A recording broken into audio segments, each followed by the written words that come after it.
Hello, Geurin Emig, Tulsa World sports columnist, joined by Eric Bailey. He covers the Sooners for the Tulsa World. We're at a football stadium, which means we're probably here to talk about the 2020 OU season. And Eric, the Sooners have been back at work now for a bit. A few complications, as with every program, but your sense overall as to how things look as they head toward the opener against Missouri State? I think they're ready for a football game, and of course they didn't know if there was going to be one, so they had to pause during fall break, got back into it, and I think as we get closer to the season, they're ready to go. It's amazing football's here, Geurin. Spencer Rattler just named starting quarterback by Lincoln Riley. That's not a surprise to anybody. You have a sense as to how good he'll be in this offense yet?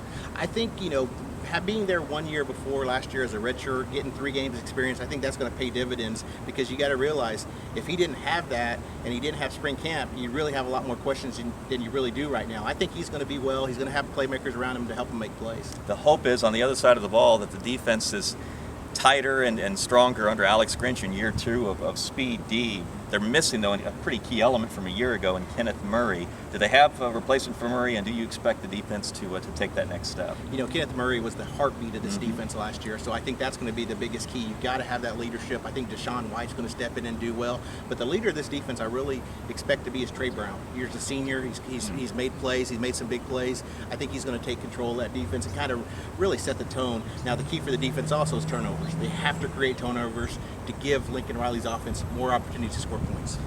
COVID is, of course, a sidebar to every program going into the season, if not even the main story. Oklahoma, again, has sidestepped a lot of trouble, but with one exception, of the fact that running back Kennedy Brooks has opted out. Still determined as to whether he'll come back and play for the Sooners, but they're not going to have him this year, and that creates obviously an awfully big hole in a very important position. TJ Pledger and Marcus Major, this is their time to shine. I mean, it's questions we had every year. Everyone wondered who was going to take over for Mixon and P. Ryan a couple of years ago. You had Rodney Anderson, you had some other guys. Right. I think that's what's going to happen this year. Keep your eyes on the name Seth McGowan. I think he's a freshman that could come in and make some plays for the Sooners early. Sooners and Missouri State, September 12th. I know you're going to be there. I'm hoping to be there. Either way, please read our coverage of Oklahoma that day and all season in the Tulsa World and on TulsaWorld.com.